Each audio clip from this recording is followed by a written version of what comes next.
किताबें इंसानों की सबसे बेहतरीन दोस्त होती हैं। किताबें इंसान को रचनात्मक बनाती हैं, सृजनात्मक बनाती हैं और मनुष्य के मन में जो भाव उठते हैं उन तितलियों के जैसे उड़ते हुए भावों को पकड़ करके कविता में, कहानी में पिरोना, ये बड़ा काम जो है थोड़ा दुष्कर लगता है, कठिन लगता है, मुश्किल लगता है और हर इंसान के लिए मुमकिन भी नहीं है। लेकिन जो लोग ऐसा कर पाते हैं, हम उन्हें समाज को कुछ देने वाला, योगदान करने वाला मानते हैं। किताबों की दुनिया में हम ऐसे ही गेस्ट्स को, ऐसे ही मेहमानों को बुलाते हैं जिन्होंने अपने लेखन के ज़रिए, अपने शब्दों के ज़रिए इस समाज को कुछ दिया होता है। हमारी आज की मेहमान किताबों की दुनिया में हैं आशमा कौल, जो श्रीनगर यानी जम्मू कश्मीर में उनका जन्म हुआ है और दिल्ली यूनिवर्सिटी से उन्होंने अपनी शिक्षा हासिल की है और बहुत सारी किताबें लिखी हैं। गिनती 10 और 11 के बीच में कही है, शायद 10 लिखी है या शायद 11 लिखी है, वो मुझे पूरी तरह यकीन नहीं है। बट इसमें 10 किताबें कविता संग्रह हैं और 1 लघु कथा संग्रह है। बहुत सुपरिचित कवि हैं। हम बहुत बहुत स्वागत करते हैं आशमा जी का अपने शो किताबों की दुनिया में। बहुत बहुत स्वागत मैम आपका। नमस्कार। अच्छा, मैं बहुत सारी किताबें हैं आपकी। मैं अभी मेरे हाथ में जो है वो जन्नते कश्मीर है। ये 2016 में छपी थी। हम कश्मीर पे बात करेंगे क्योंकि कश्मीर से इनका रिश्ता है। इनकी पहली किताब है अभिव्यक्ति के पंख। ये पहली किताब थी, पहला संग्रह था इनका, इस पर भी बात करेंगे। बीज ने छू लिया आकाश, ये किताब जो है ये भी कविता संग्रह है, माफ कीजिएगा। और ये किताब जो है, इसका कवर तो मुझे बहुत प्यारा लग रहा है और हम इस पर बात करेंगे। इसके अलावा एक लघु कथा संग्रह नाजुक लम्हे। हम इन सब पर सवाल करेंगे। और आशमा जी से प्रोग्राम शुरू करने से पहले मैं दर्शकों को बता दूं कि अगर आपको आशमा जी से कोई सवाल करना हो तो आप हमारे कमेंट बॉक्स में लिखिएगा, हम इन तक ये सवाल पहुंचाएंगे और इनका जो जवाब होगा वापस कमेंट में हम आवाज़ द वॉइस की तरफ से आपके लिए पोस्ट करेंगे। आशमा जी, सबसे पहला प्रश्न, जन्नत एक जो कश्मीर पे जो आपकी किताब है, तो हमारे हाथ में जो किताब है जन्नते कश्मीर, ये कविता संग्रह है और मैं आशमा जी से सवाल ये पूछना चाहता हूँ कि क्या इस में जो किताब में, इस संग्रह में जो कविताएं हैं, क्या सब की सब कश्मीर से रिलेटेड हैं? क्या एक आप तो कश्मीर से में हैं, कश्मीरी पंडित हैं, बिल्कुल, तो क्या ये दुख, दर्द, पीड़ा ये है या कुछ खुशियों के पल हैं इस किताब में? देखिए, ये मेरा बहुत ही दिल के नज़दीक विषय है क्योंकि मैं कश्मीर में मेरा जन्म हुआ है। पली बड़ी मैं दिल्ली में हूँ और उसके बाद मैं फरीदाबाद आ गई विवाह के उपरांत। लेकिन जो मेरी बचपन की यादें जुड़ी हुई हैं कश्मीर से, हमारा हर साल अपने पैतृक घर, अपने दादाजी के घर जाना आना, अपने सारे भाई बहनों से वहाँ मिलना होता था, तो वो यादें तो हमारे दिल में हमेशा ही रहेंगी। और आपको मालूम ही है कि 89 के बाद से जो हालात रहे कश्मीर के, उसके बारे में शायद सभी जानते हैं, सभी को मालूम है। तो कविताएं क्योंकि हर विषय पर लिखी हैं मैंने, प्रकृति पर, स्त्रियों पर और अनेक विषय पर लिखी हैं, लेकिन सामाजिक मुद्दों पर लिखी हैं। लेकिन ये मेरे दिल के करीब है ये किताब, क्योंकि ये मेरे जन्मस्थली कश्मीर पर है और इसमें जो कविताएं हैं वो वहाँ के सौंदर्य से भी जुड़ी हुई हैं और वहाँ की जो त्रासदी हुई वहाँ पर, उससे भी जुड़ी हुई कविताएं इसमें हैं। अच्छा, मैं इस किताब से कुछ कविताओं का शीर्षक जो है दर्शकों के लिए पढ़ के बता रहा हूँ। कश्मीर, कसम खाएं, आसमान से उतरकर, ऋषियों की भूमि, कश्मीर का सौंदर्य, दीवानगी, मेरी माँ, वाह, इंतज़ार, मुरली वाला यानी पाइड पाइपर, हमेशा याद आता है, इबादत, नई सुबह, अमन की मंजिल, ऐसी बहुत सारी है। तो ये कसम खाएं 2 बार है इसमें।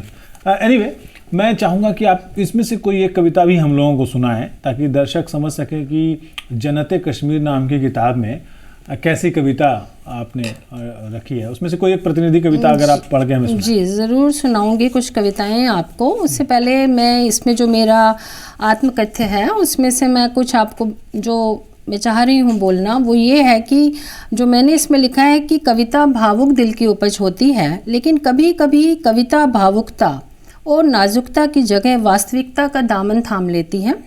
इस संग्रह की कविताएं सौंदर्य और प्रेम के आकाश से उतरकर संदेह और नफरत की पथरीली धरा पर जिंदगी के कटु सत्य से एकाकार हो रही हैं। यानी कि भावनाएं हैं, कल्पनाएं हैं, लेकिन कटु यथार्थ भी है, उससे हम मुंह नहीं फेर सकते हैं। तो कश्मीर की शुरुआत में करती हूँ कि न जाने किस घड़ी किस पहर किस तरह उसने ये चित्र बनाया होगा। न जाने किस घड़ी किस पहर किस तरह उसने ये चित्र बनाया होगा, फिर इसे असंख्य रंगों में डुबोया होगा। न जाने कौन सी इत्र से फिर इसे महकाया होगा।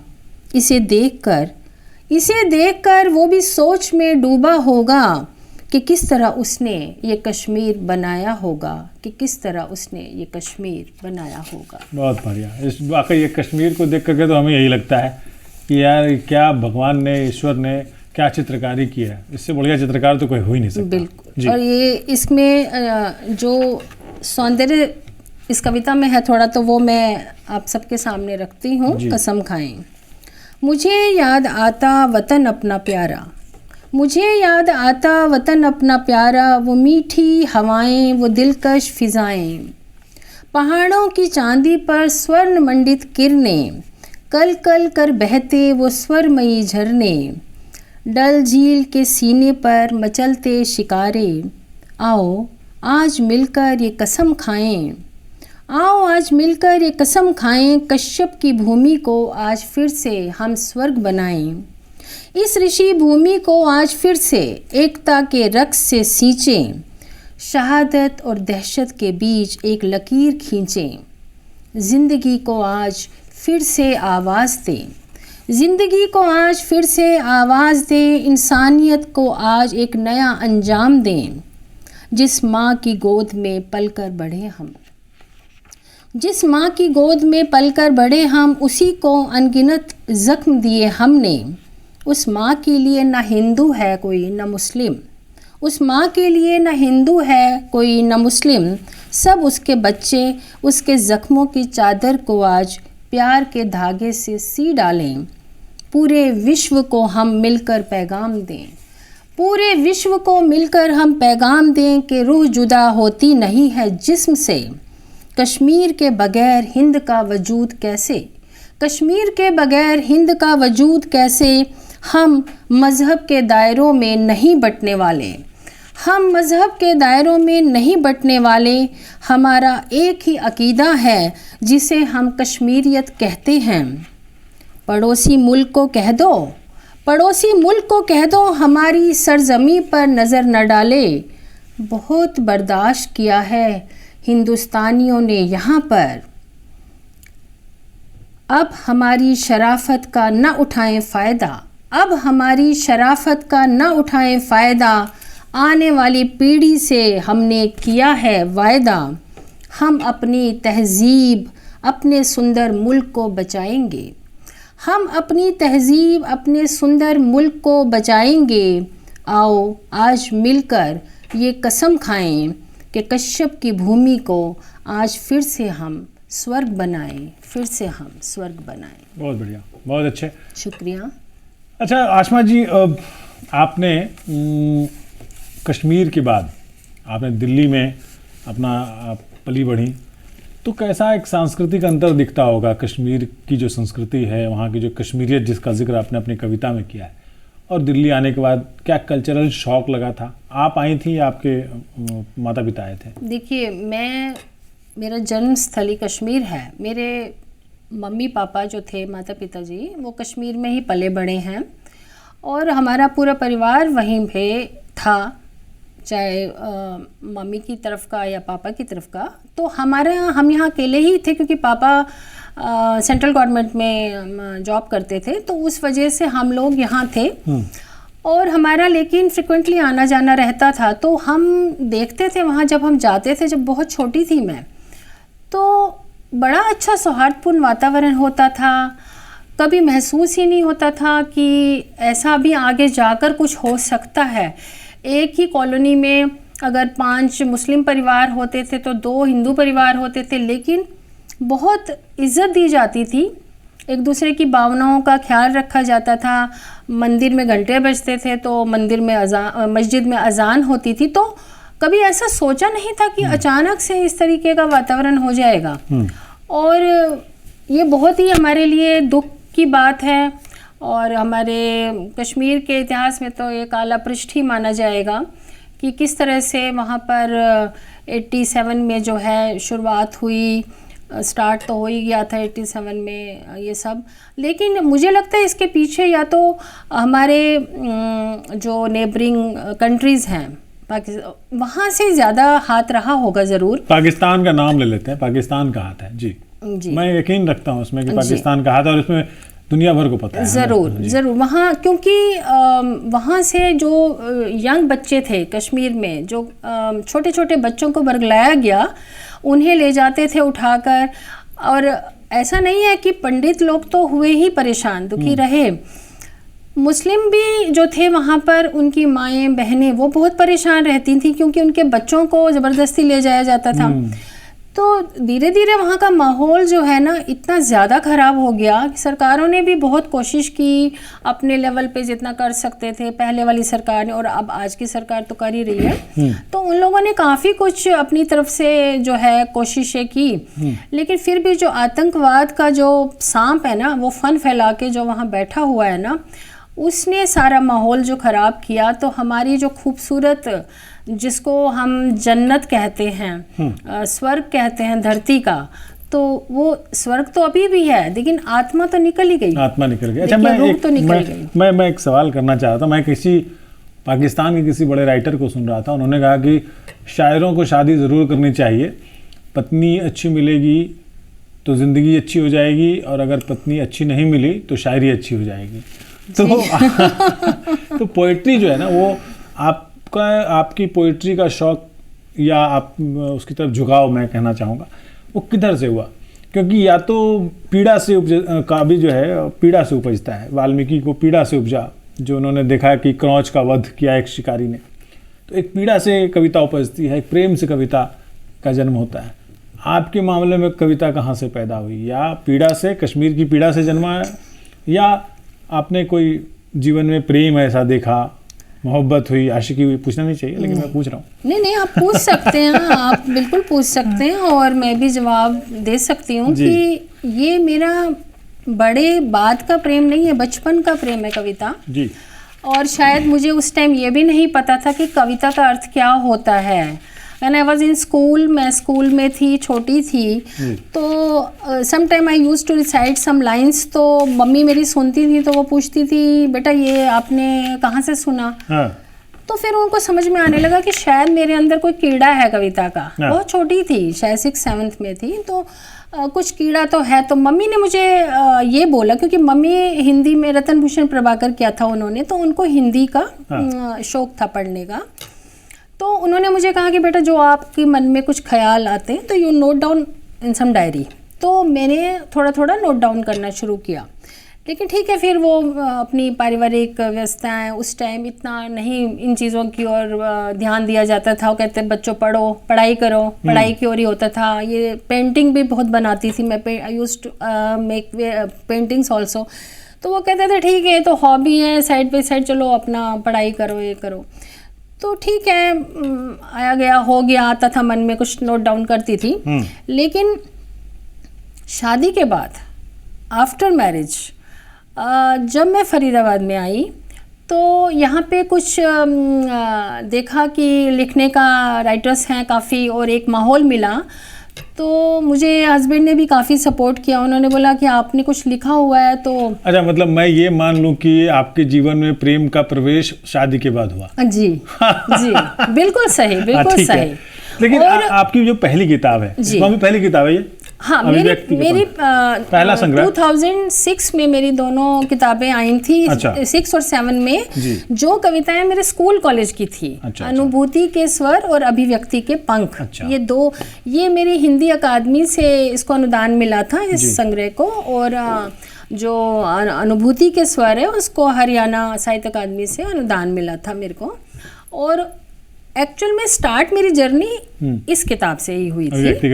और इसकी जो कविताएं हैं वो मेरे स्कूल और कॉलेज टाइम की कविताएं थी, लेकिन छपी कब? वो जाके शादी के बाद छपी। ठीक है, छपना महत्वपूर्ण नहीं है, लिखना महत्वपूर्ण है। हालांकि छपना भी महत्वपूर्ण है, लेकिन लिखना बहुत महत्वपूर्ण है।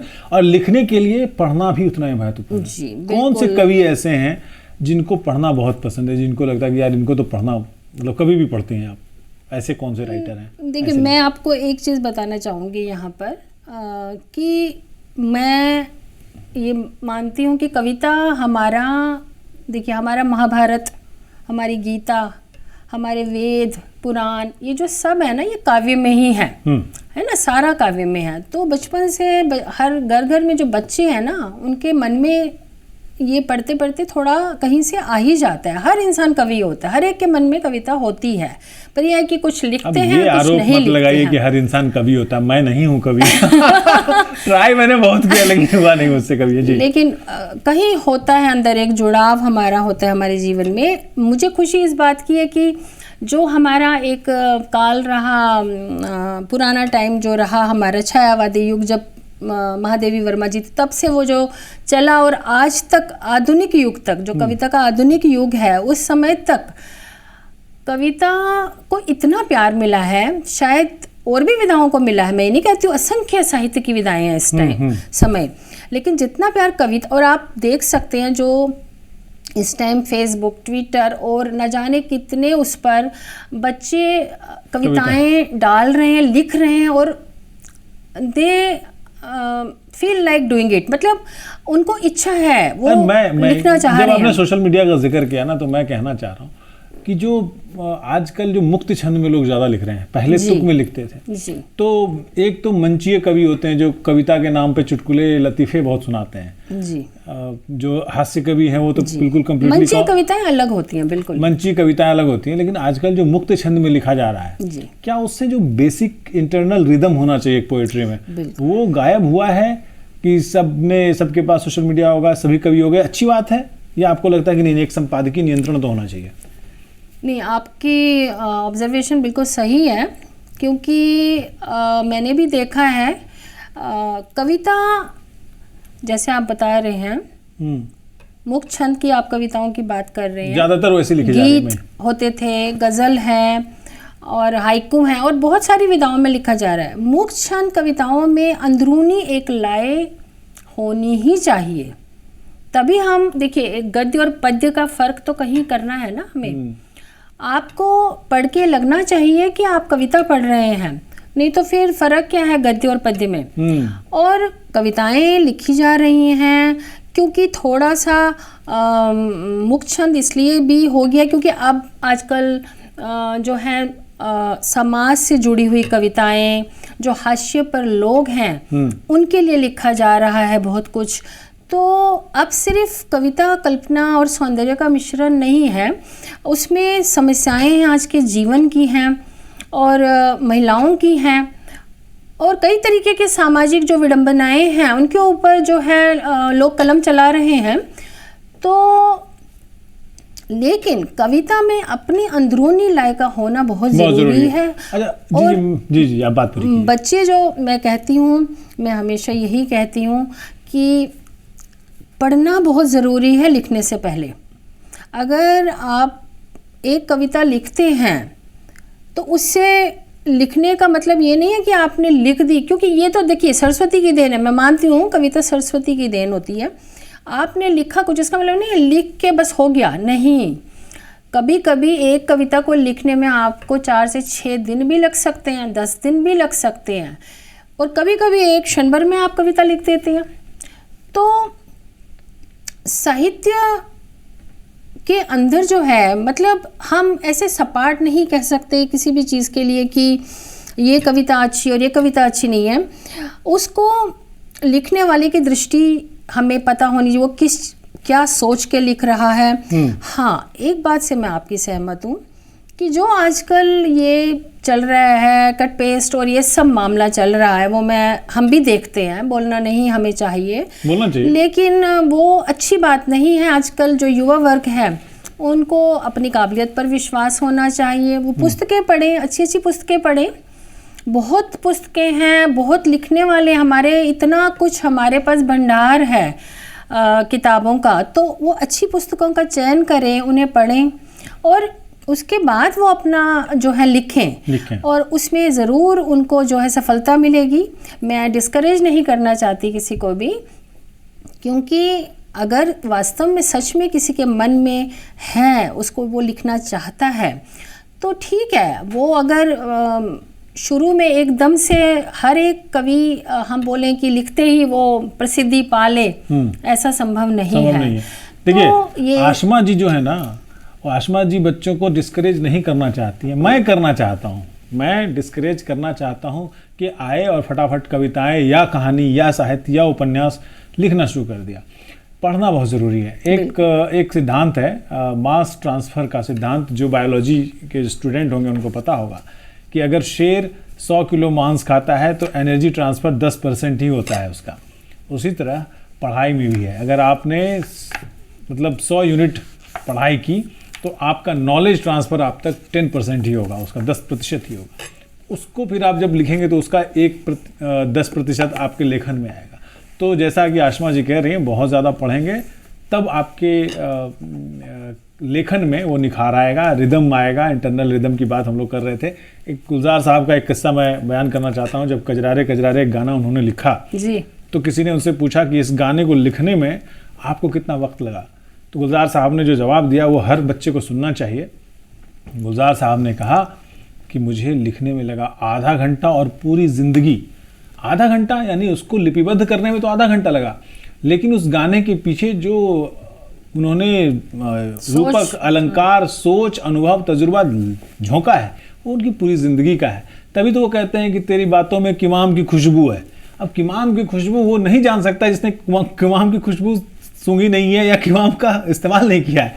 तो तेरा आना ही, जो वर्ड्स, आप गाने को सुनिएगा। मैं दर्शकों से कहूँगा कि अभी आप यूट्यूब पे लॉगिन करके कजरारे कजरारे गाना सुनिएगा, उसके अल्फाज पे गौर करिएगा। एनीवे, एक हम लोग सोशल मीडिया की बात कर रहे थे आशमा जी, क्योंकि अब जो कविता है, साहित्य, वो सिर्फ मन बहलाव की चीज़ नहीं है। हाँ, बड़ा गंभीर काम है ये। बिल्कुल बिल्कुल। मैं एक सवाल आपसे पूछना चाह रहा था कि जो सोशल मीडिया का इस्तेमाल बढ़ा है, जो आप कह रही थी कि लोग फेसबुक पे लिख रहे हैं, ट्विटर पे लिख रहे हैं, और तमाम जगह हैं जहाँ पर कविताएं अपने ब्लॉग बनाकर पोस्ट कर सकते हैं, तो संपादकीय नियंत्रण हट गया, ज़्यादा लोकतंत्रीकरण हो गया, डेमोक्रेटाइज हो गया। अब उस पत्रिका में छपने के लिए संपादक की अनुमति की ज़रूरत नहीं है। तो क्या इससे साहित्य का नुकसान हुआ है या फ़ायदा हुआ है? देखिए, मैं ये भी नहीं कहूँगी कि इससे कुछ फ़ायदा हुआ है, और ये भी नहीं कहूँगी कि इससे बहुत बड़ा नुकसान हुआ है, क्योंकि साहित्य रच रहे हैं लोग, लिख रहे हैं लोग, उनकी छप रही हैं, कई विधाओं में छप रही हैं। तो जो आप कह रहे हैं कि जो भी पत्रिका है उसका जो संपादक हैं, थोड़ा सा उनको देखना तो है ज़रूरी। ऐसा नहीं कि कुछ भी आया और आपने उठाकर छाप दिया। और मुझे नहीं लगता कि हर पत्रिका, जो स्टैंडर्ड की पत्रिकाएं हैं, देखिए पत्रिकाएं तो बहुत हैं, लेकिन अगर हम अच्छी पत्रिका, तो जो आपकी अकादमी की पत्रिकाएं, तो ऐसा नहीं होता कि कुछ भी आया और आपने उठा के छाप दिया जी। लेकिन हाँ, कहीं पे अंकुश होना चाहिए। और देखिए, मैंने वही जो पहले भी आपको बोला कि प्रतिबिंब है, ये हमारे जो है समाज का प्रतिबिंब होती है। हाँ। और केवल मन बहलाव की चीज़ नहीं है। तो बहुत जिम्मेवारी से लिखना चाहिए, बहुत मन लगा के अगर किसी चीज़ को लिखना है, तो वही बात है जो आपने कही कि बच्चों को पहले पढ़ना बहुत ज़रूरी है। एकदम से सोचना कि हमने फटाक से लिख लिया और हम जो है बस प्रसिद्ध हो गए, वो बात अच्छी नहीं है। यहाँ 20-20, 30-30 साल तक लोग जो है ना लिखते हैं और इतना काम करते हैं, उसके बाद जाकर जो है ना, तब जाकर उनको अगर एक सम्मान आशमा जी की बात को जेनजी के शब्दों में मैं कहूँ तो भैया, कविता लिखना रील बनाना नहीं है कि आप तुरंत फटाफट वायरल हो जाओगे। बड़ी मेहनत लगती है, बहुत पढ़ाई करनी पड़ती है। सागर आज गहरे दर्द में है कि उसकी प्रेयसी ने मिटा दिया है अस्तित्व अपना, डूब कर उसमें। प्रेम की जो गहराई है, ये नाजुक लम्हे इनका कविता संग्रह है, जो बहुत हाल में लेटेस्ट यही है ना, जो सबसे हाल की किताब यही है। नाजुक लम्हे के बाद भी आई है, कोई नहीं, वो इस टाइम नहीं है यहाँ। ये सबसे नई है, अभी आ रही हैं किताबें, रुकी नहीं हैं। आशमा जी की किताबें लगातार आ रही हैं, और वो सबसे ताज़ा कौन सी है वो? देखिए, मैंने अभी एक संपादन किया है एक काव्य संकलन का जी, इंद्रधनुष कविता का, और काफ़ी चर्चित है वो किताब इस समय, बहुत पसंद भी की जा रही है, क्योंकि उसमें बहुत सारे जो हमारे साहित्य अकादमी से सम्मानित जो कवि हैं, लेखक हैं, वो तो हैं ही उसमें, साथ ही उसमें जो नवोदित जो कवि हैं उनको भी मैंने लिया है जी। ताकि एक बैलेंस रहे, एक तुलना हो सके कि क्या लिखा जा रहा था और क्या लिखा जा रहा है। तो उसमें काफ़ी राइटर्स की हैं, अनामिका जी की हैं और चित्रा मुदगिल जी की हैं, चंद्रकांता जी की हैं जी। और अपने राही जी की हैं, मतलब शांडिली जी की हैं, तो हमारे लक्ष्मी शंकर वाजपेयी जी की हैं जी। और बहुत सारे बड़े बड़े लेखकों की कविताएं हैं, और साथ में ही उसमें कंटेम्प्रेरी जो अभी जो लिख रहे हैं, नए उभरते हुए जो हैं, मेरे ख्याल से 150-200 के करीब उसमें कवि हैं जी। तो ये एक बड़ा महत्वपूर्ण काम था जो मैंने हाल में किया। उसमें समय भी बहुत लगा मुझे, लेकिन किताब बहुत सुंदर बन के आई है और लोगों को बहुत पसंद भी आई है। तो बहुत सारे सम्मान इन्हें मिले हुए हैं, और सम्मान जो है ये प्रश्न ये नहीं है कि कौन सा सम्मान बड़ा और कौन सा छोटा और कौन सा पहले कौन सा बाद में मिला। प्रश्न ये है कि सम्मान से लेखक को कितना प्रोत्साहन मिलता है। तो आशमा जी, सम्मान जब मिलता है, बहुत सारे सम्मान मिले होंगे, अनगिनत सम्मान मिले होंगे आपको, बहुत सारे बड़े छोटे साहित्य अकादमी और ये वो, सम्मान से लेखक को प्रोत्साहन मिलता है कि नहीं, अब इस बार ये सम्मान मिला है और अच्छा लिखूं? हाँ बिल्कुल, आपकी बात ठीक है। देखिए, सम्मान के लिए हमें नहीं लिखना है, हमारा ध्येय सम्मान नहीं होना चाहिए, लेकिन अगर हम कुछ अच्छा लिख रहे हैं और अगर उसको कोई सम्मानित करता है तो वो हमारे लिए खुशी की बात होती है, उससे हमें और अच्छा लिखने की प्रेरणा मिलती है। और लेकिन मकसद हमारा यही नहीं होना चाहिए कि हम इस सम्मान के लिए कुछ काम करें या लिखें। हमारी सतत साधना है, हम अपना लिख रहे हैं, हम अपनी जो अपनी हमारी शक्ति है या जो भी हमारी सोच है या कल्पनाएं हैं, उसके आधार पर जो भी हम कृति बना रहे हैं, हमारे दिमाग में उस टाइम ये बात नहीं आती कि इसको कोई सम्मान मिलेगा, ऐसा कभी नहीं आता। सम्मान, मैं मानती हूँ, सबसे बड़ा सम्मान ये होता है कि अगर उस कृति को लोग पढ़ते हैं, प्यार करते हैं। और कई बार ऐसा होता है कि मुझे फ़ोन आते हैं या मुझे कोई, पहले टाइम में पोस्ट कार्ड आते थे, अब आजकल पोस्ट कार्ड आने बंद हो गए हैं, तो फ़ोन आ जाते हैं अचानक से कि हमने आपकी ये कहानी पढ़ी या हमने आपकी ये कविता पढ़ी, हमें बहुत अच्छी लगी। तो हम, मेरे ख्याल से एक लेखक के लिए इससे बड़ा सम्मान और कोई नहीं होगा जी। तो सम्मान ठीक है, सम्मान अपनी जगह है, सम्मान दे अगर मिलता है तो वो आपको और प्रेरणा देता है आगे लिखने के। तो सम्मान जो है वो प्रेरणा देते हैं, लेकिन आशिमा कौल का कहना है कि सबसे बड़ा सम्मान होता है पाठकों का प्रेम। पाठक अगर पढ़ रहे हैं, सराह रहे हैं, फ़ोन कॉल कर रहे हैं, टिप्पणी कर रहे हैं, साझा कर रहे हैं दूसरों के साथ कि ये किताब पढ़नी चाहिए, तो ये सबसे बड़ा सम्मान है। और आशिमा जी का बहुत बहुत शुक्रिया, हमारे इस शो में आई आप और किताबों के बारे में बहुत महत्वपूर्ण बातें की।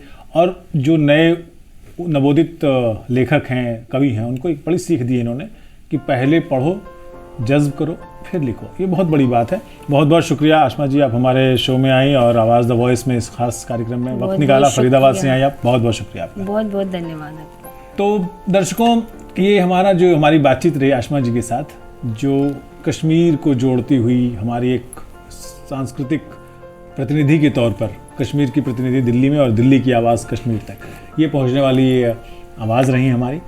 और अगले कार्यक्रम में, अगले हफ्ते हम फिर ऐसे ही किसी शब्द शिल्पी को बुलाएंगे जिन्होंने अपने शब्दों के ज़रिए पुल गढ़े हैं, सांस्कृतिक पुल बनाए हैं, लोगों को जोड़ा है, दिलों को जोड़ा है, प्रेम और मोहब्बत की बात, एहसासात की बात की है।